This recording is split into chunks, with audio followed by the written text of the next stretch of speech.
Hi, how have you been? Hi, I'm Colleen Delaney. I talk about books and writing. If you're new here and you enjoy this video, please subscribe and hang out. Today is going to be kind of a long video because if you are one of the people who watches me frequently, you may have noticed I've been gone for a while.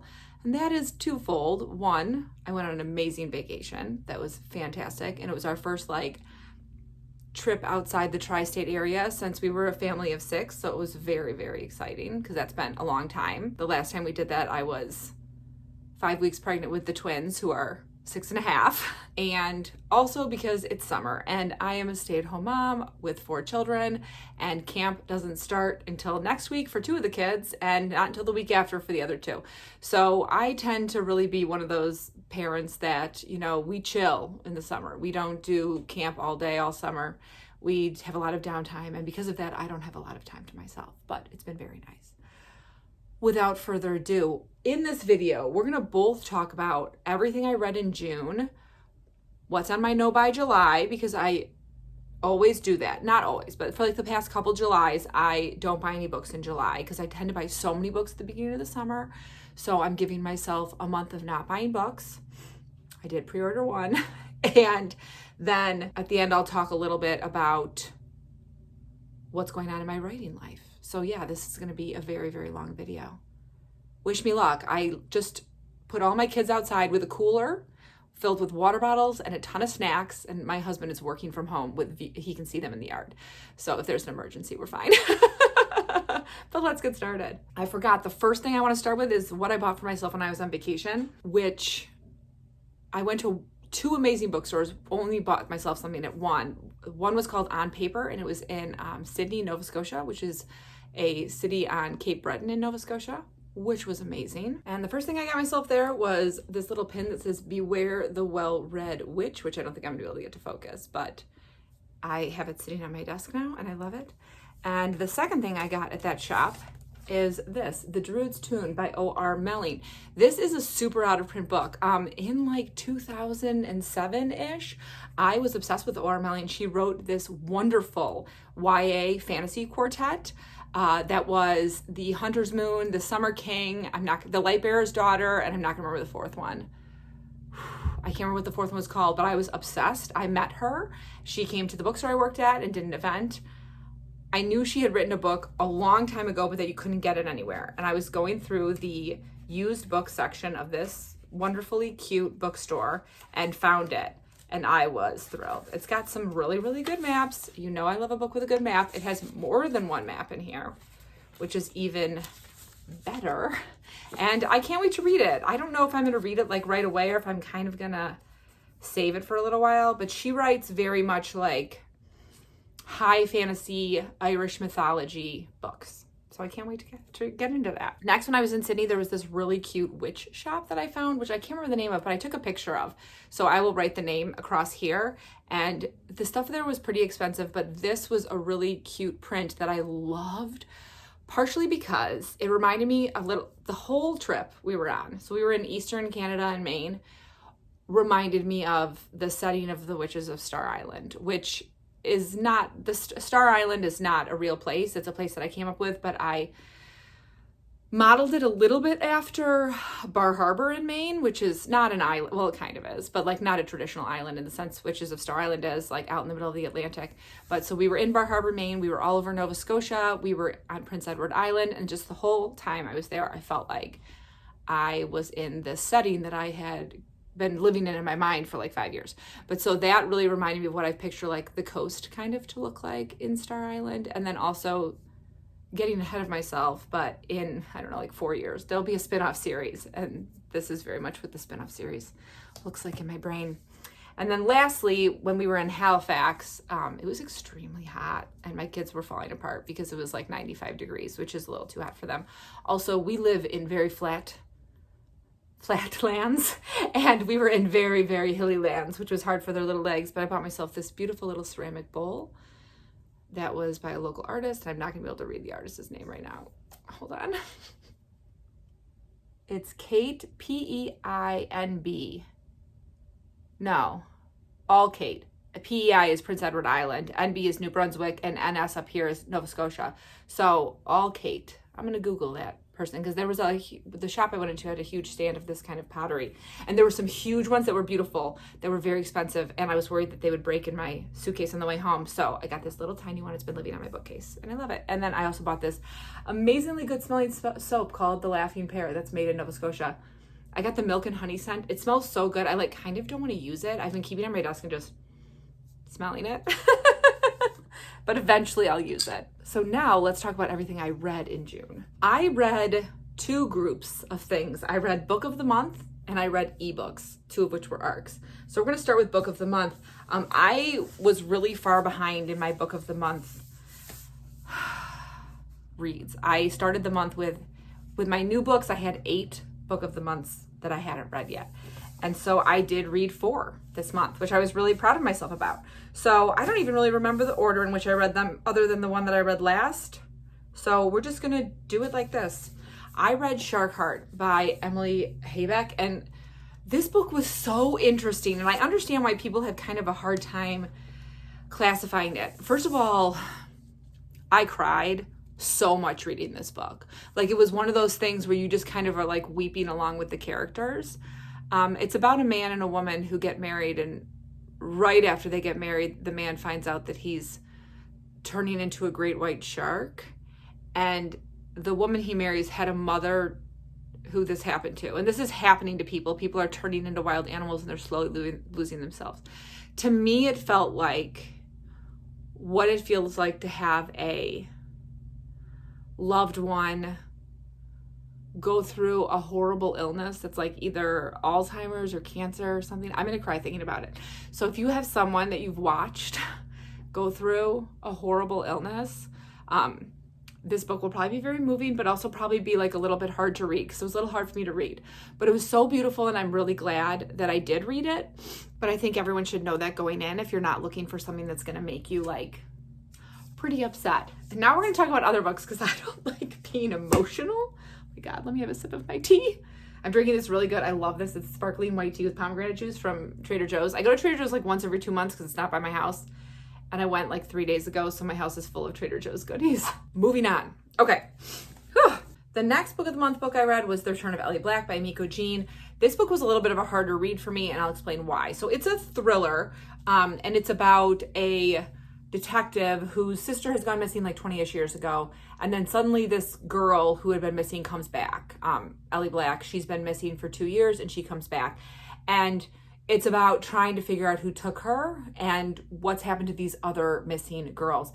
Now, the thing that was hard for me is I did not realize that Ellie Black was going to be a narrator, and that it's told in flashbacks. And I like thrillers, but I can't really handle reading about really bad things happening to children, or even adults in real time, if that makes sense. I more want to read about the solving of a crime than the actual crime taking place.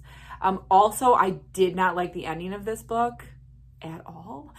So I don't know, maybe you did if you read it, but that was kind of I don't know, I didn't like the ending. Also because there were some things that maybe I had glossed over and missed, but the ending didn't make sense to me. I don't want to give out any spoilers, but so that was kind of hard for me. We'll just end the review there. Next, I read Familia by Lauren E. Rico, and this was an interesting story about a woman who takes a genealogy test and finds out that she has a full sister living in Puerto Rico, and someone lives in New York, and she didn't think she was adopted. And you follow multiple timelines. The present day of her and her sister kind of trying to get to know each other, and her fighting the idea that this woman's actually her sister. She thinks they made a mistake at the DNA testing place. And then also you follow this sister through the past when her younger sister was kidnapped. She was missing. They didn't know what happened to her when she was a baby. This had parts that I really, really enjoyed and parts that I didn't like. So I really loved that her older sister, whose name I'm forgetting right now, so give me 1 second, Isabella. Isabella is an amazing mural artist, and I really liked the description of her art, and I loved the description of Puerto Rico and the neighborhood they live in, and that all felt really beautiful and well done. And the part I didn't like the more was the flashbacks, because it was one of those, I don't remember where I got this writing advice, but it said when you write fiction, you have to be able to believe that it happened. And when you write nonfiction, it has to be unbelievable. And so this was fiction that felt kind of unbelievable, like the way the pieces all fell into place. I just wish that maybe a couple of the pieces hadn't fallen into place so perfectly at the end, and then I would have felt like it was a little bit more believable. But if you are looking for something with just like really lush description, specifically of Puerto Rico and art, I think you'd really enjoy this book. And then lastly, for book of the month, I just finished this a couple days ago. I read Swan Song by Ellen Hilderbrand.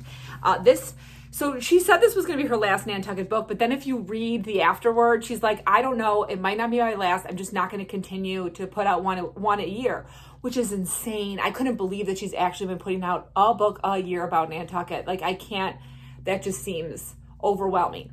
So I've only read, I was trying to remember before I started this, 4 other books. So this is my 5th Ellen Hilderbrand. And so there's a lot of stuff, because her world, they're all interconnected. So there's a lot of stuff that's talked about in this book that I hadn't read the books about yet. I don't think it mattered or ruined anything for me. The book I just read, what was it called? Nantucket Nights, that I didn't like, my only Ellen Hilderbrand I didn't like, is talked about quite often in this. And a lot of the characters are in it. And I was like, oh, that's interesting. Those people are in this book, because that is one that I've actually read. It was great. It's the first Ellen Hilderbrand that made me cry. The premise is that this new like uber wealthy family comes in and buys this insane mansion, and they have this big yacht party, and their house burns down and their personal assistant is missing. And then you go to the beginning of the summer. So that happens like a couple days before Labor Day. You go to the beginning of the summer and follow what has happened with pretty much everyone on the island. The police chief is retiring. Ed, he's had like a massive heart attack recently, and he has told his wife he's going to do one last summer. So like this crime is like his swan song. But it was really, really good. And I'm still going to continue. I'm very lucky. I was talking to one of my friends who loves Ellen Hilderbrand. She's like, I can't believe it's the last book. And I was like, well, thankfully, I haven't read, she's written like 29 or something Nantucket books. And I was like, I haven't read like over 20. And she's like, well, I've read almost all of them. So, but she did also say in the, let me see if I can find it. In her author bio, she said she's currently writing the first of 2 books with her daughter, Shelby Cunningham, set in a New England boarding school. It's called The Academy. And you know who's going to read that? Me, because I love dark academia and I love Ellen Hilderbrand. So really good read. If you like Ellen Hilderbrand, you're going to like this book. Now let's talk about the ebooks I read. I was on vacation with my family for 10 days, which means that I was sitting in the dark a lot for hours, either at night before my children after my children had fallen asleep, or in the morning before they had woken up, because I don't sleep well when I'm not at home. So I average like 4 or 5 hours a night when I'm not at home. And my kids were averaging, like 9 to 10, because they were swimming a lot. So the first one I read was Jewel Me Twice by Cherish Reed. If you know me, you know I love Cherish Reed. This book I can best describe as if you watched Ocean's 8 and were like, I wish there was a really good love story in here, because that's what it is. It's a heist novel. It's about a group of friends / colleagues, I guess, who steal jewels, and they've come together for like one last heist. And 2 of them, Celeste and Magnus, used to be a thing. And then something bad happened at the last heist, and Magnus gave Celeste kind of an ultimatum, and she didn't take it. And now they are back, and they are working as a team again together. And it was really fun. Like, it's just like a fun romance novel. You've got like the fun heist stuff. You get like the sort of like jewel descriptions, which is really fun. You get like the found family aspect with all the people on the team. I really enjoyed it. It was fun, engaging. I mean, anything that can keep you engaged when you're sitting in the pitch blackness of a room with snoring children beside you is great. And that comes out on July 23rd. So you've got a little bit longer before it comes out. The next one I read was A Dark and Secret Magic by Wallace Kinney. That comes out October 8th. So I read that one kind of early, but it makes sense that it came out early, because this is all of the autumn Halloween vibes you could want. It was a little bit weird reading. The funny thing is, I read it and I started outlining some stuff that I've got in my Witches of Star Island series that's going to take place in autumn. So it was like good at getting my wheels turning for like getting in the autumn mood. But it's about Hecate. This is one pet peeve I had. So Hecate goes by Kate. which Hecate doesn't really make Kate, but that's fine. Goodwin, who is a hedge witch. I wrote a book about hedge witch. Their system of magic is quite different than mine, but it was very interesting. I really like the system of magic. And she lives in like a cottage with a black cat, totally secluded. She has like her ancestral home is on her land, but she chooses not to live in the big house. She has 2 sisters. Everyone in her town, well, no, I shouldn't say that. Her town has a large magical population, and every witch has a specific type of witchery that they follow, which that's like totally my vibe. One night, someone shows up at her door and demands, sanctuary, and it's Matthew Cipher, who she had a fling with when she was younger, and she is mad at. And their relationship is kind of secondary to the witchiness. So I got this because I thought it was like a romance, but I would say this is a contemporary fantasy with a romance subplot. So it's not spicy. It's like, I was trying to explain this. I put it in my Goodreads review. I think I said, it's like the door is slightly ajar and there's a nightlight on in there. So it's not technically closed door, but it's not really like open door either. Wallace Kinney definitely did a good job at like creating a great sense of place. Her settings are amazing. Her vibes of autumn are great. If you're looking for like more of a contemporary fantasy witchy read for this fall, definitely get it. And then lastly, I read Before Girl by Kate Canterbury, partially because I brought Underneath It All by Kate Canterbury, the hard copy, on vacation, and then quickly realized that I was not going to be able to read in light this entire vacation. Just didn't happen. So I had this one on my Kindle. I think I got this in a bundle. Yes, I got it in like my beach reads bundle. And I was like, well, I want to read a Kate Canterbury, read this one. And you know what? It was fun. It was exactly like what you get out of a Kate Canterbury. It's about Stella and Cal, and Stella is like she works in sports. She's like a PR genius when it comes to athletes, and Cal is a heart surgeon.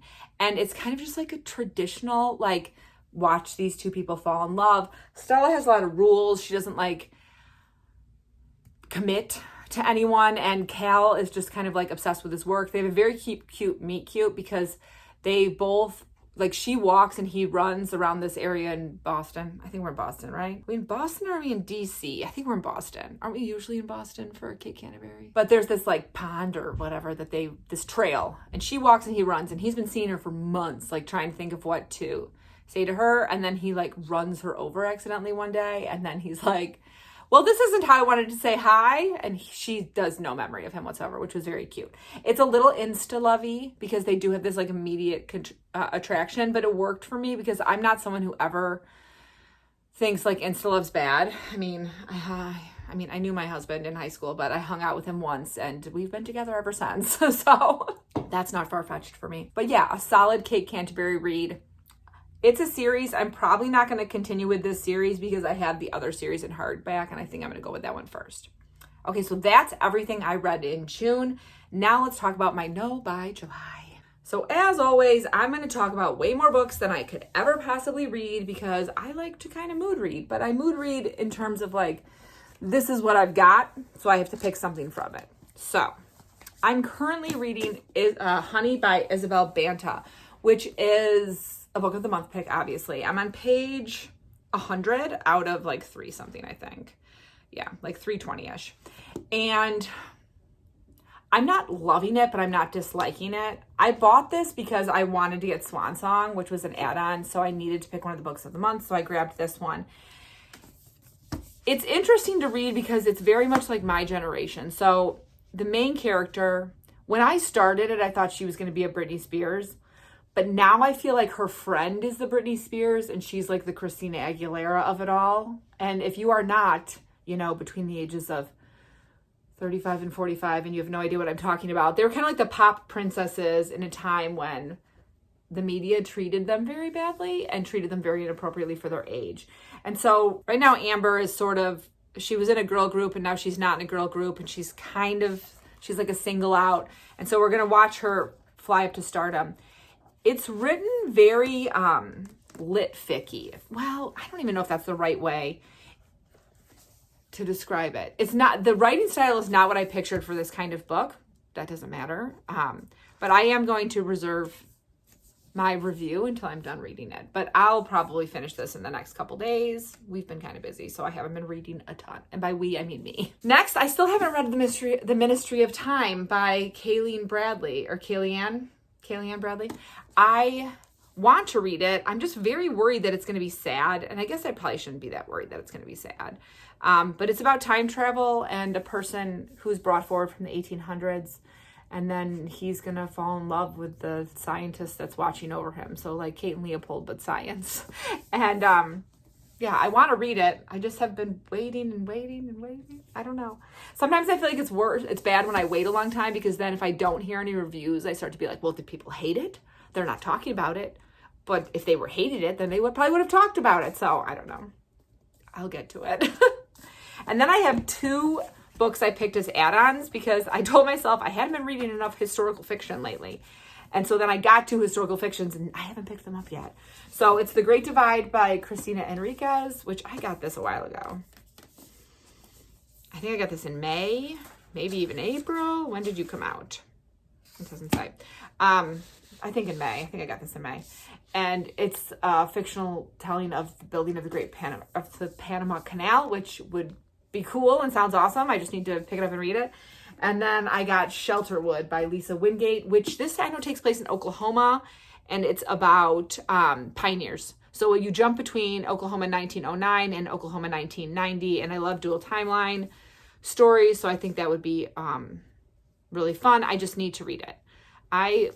Like 2 years ago, I went to the doctor, and she was like, for your stress, you should go to the beach. I live by one of the Great Lakes.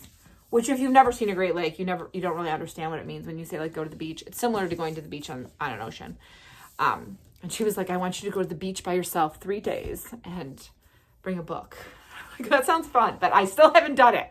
And she said that to me, I think, like 2 or 3 years ago. So maybe one of these days I will bring a book to the beach, one of those, and go nuts. So that brings me to this month's Book of the Month selections. And while I technically have not done this yet, I'm going to skip this month, and I'll tell you why. A lot of the books sounded good. God of the Woods sounded good, and the Sarah Pekkanen sounded good, and the Meg Schaefer sounded good. Pretty much every single book sounded good, but didn't sound amazing, and there were no add-ons that I was like, I want to read that book. And because I still have 4 unread Book of the Month picks, I really don't like to have that many unread. I like to stay on top of my reads, and those books will be there next month if I want to get them as an add-on. So if I get really upset that I didn't get God of the Woods, I can get it in August as an add-on. And I think it's not a bad idea for me to skip months every once in a while, since I have to pay my membership fee every month, but I have so many add-ons that my add-ons are always free. So it's not a bad idea for me that next month I could get God of the Woods for free, you know? So that was kind of my feeling. And you're going to see, I have so many unread books right now. And also everything behind me is unread as well. And these are just not the ones I have on my TBR. So I have like an ungodly amount of unread books right now. So I don't really need to get like 2 or 3 more from Book of the Month this month. So now let's move on to my romance reads I'm thinking about for July. Again, this list has more books than I could ever read in 1 month. I have The Virgin and the Rogue by Sophie Jordan. This is the 6th book in the Rogue Files, but it's the last book for me in the Rogue Files because I already read book 7. I read this series crazy out of order. This is about Charlotte and what's his name? Kingston? Yes, Kingston. Charlotte is like a healer, and I think she makes Regency Viagra because they talked about it in book 7. So that's what this book's going to be about. This is my Breaking Case of Emergency book, so I will probably try to save it unless I get in a book slump, because I always have a Sophie Jordan backlist as my Breaking Case of Emergency book. And I've been going through this series for probably like 2 years now with my Breaking Case of Emergency. So now I'm a little like, okay, I'm going to have to pick a different Sophie Jordan backlist series to do that with. So, you know, it's a big deal for me to finish this one. And then I have Falling for the Highlander by Lindsay Sands, which I don't know what number this is. This is one of the Highland Bride series. And there's going to be head injuries. And there's going to be Highlanders. And there's going to be people surviving stab wounds that they shouldn't survive in medieval times. It's going to be super fun. That's what this book's going to be about. And I'm going to read this one in July. Next, I have Underneath It All by Kate Canterbury, which I just did start on my trip. So I'm on page 38, but honestly, I might have to reread the beginning because then I read the other Before Girl. I don't know if I'm going to read this in July or not because I did just read a Kate Canterbury, so I might save this one for August. But it's about a teacher who gets a grant for a school and then the architect who's going to help her build that school. And they're going to fall in love. Then I have The Witch of Wild Things, which sounded like a book I would like because it's like witchy sister family. Sage Flores has been running from her family and their gifts ever since her younger sister Sky died. 8 years later, Sage reluctantly returns to her hometown. And then she's going to fall in love with someone who's named Tennessee Reyes, which is such a name. Broke her heart in high school, so it's like a second chance romance. With rare plans to find a dead sister who haunts her and another sister whose anger fills the sky with lightning, Sage does not have time for romance, but being with 10 is like standing in the middle of a field on the cusp of a summer thunderstorm, supercharged and inevitable. That's my kind of read. I have 3 more romances. These 3, to be honest, I don't know if I'm going to read this month, but I'm putting them on the list anyways. The first is The Lost Elemental by Tessa Hale. This book is like a magical school book. Kingwood Academy sounded kind of fun. I don't know if I should save this for September or at the very least August because I feel like it's going to have like some dark academia vibes. I'm not really in my dark academia mood yet. I feel like I get in that in like mid-August. I want to read dark academia books mid-August through September, so I might save that one. And then I have One Little Mistake by Avery Maxwell, which is a contemporary romance, and I just like a good contemporary every once in a while. And then I have The Witch Collector by Charissa Weeks, which I know has crazy winter vibes. So again, it's like 90 degrees today. Usually I feel like I want to read a book like that when it's 90 degrees. But we'll see. If we continue to have a horrible heat wave, I'll probably pick this one up. Okay, so now we're going to do my non-romance reads for this month. I have What You Are Looking For Is in the Library by Michiko Aoyama, I think is how you say that person's last name. And this is a book about a librarian in Tokyo who knows exactly what everyone needs. And that sounds so cute. And this honestly feels a little bit like a book in a day for me. It's a little long, but the pages are short. So let's see, it's 300 pages, but there's just not that many words on each page. So I feel like I could maybe do this as a book in a day. Just find a sweltering little corner in my yard, get under an umbrella, get a big glass of iced tea and just read. Sounds like heaven. Next, I have The Great Believers by Rebecca Makkai. I know this book will be sad. So I have to wait until I'm in the right frame of mind to read it because it covers AIDS. So I know it is going to be sad. The AIDS epidemic, I should say, not just AIDS in general. But you jump between 1985 and 30 years later. So 30 years after 1985 is 2015. About a painter living through the AIDS epidemic, losing all of his friends. And then the older sister of one of his friends who died. And she's like trying to find her estranged daughter. And I'm thinking this will be very sad, but also really beautiful. I've only ever read, I always forget what this book is called. I'm not going to be able to remember right now, and it came out after this, so it's not going to be in here. But the Rebecca Makkai book that came out last year that was like the dark academia one about the podcaster, I'll write the title here, which was fantastic. I thoroughly enjoyed it. So I think I will really enjoy this book because I like her writing so much. But I do need to be, I think, in the right frame of mind because it is going to be quite sad. Speaking of sad, I put Here on Earth by Alice Hoffman on here. I don't know if I'm going to read this or not this month. It's my only Alice Hoffman at the moment that I don't have read, like on my TBR shelf. So, and then in September, I'll probably get more because I always go to that my town is like a huge used book sale. Last year I got 3 Alice Hoffmans. So people do put Alice Hoffmans in there. So I'll probably try to grab a couple more Alice Hoffmans and Ellen Hildebrand's while I'm there. So I might read this now. I might read it in August. I might read it in September. My last Alice Hoffman, when did I read Skylight Confessions? Was that March or April? It's been a couple months now. And that one was really sad. So this one is March Murray returns to the small Massachusetts town where she grew up after 19 years in California. She's been avoiding her own troubled history when she encounters Hollis, the boy she loved so desperately, the man who has never forgotten her. The past collides with the present as their reckless love is reignited. And then it goes on, but that just does sound like a heartbreaking Alice Hoffman that I'll love. And then lastly, which I'm definitely going to read, I have the new volume of Lore Olympus. And let me just tell you, when a new one of these gets in my house, the people that are most excited are my daughters. They're like, let me look.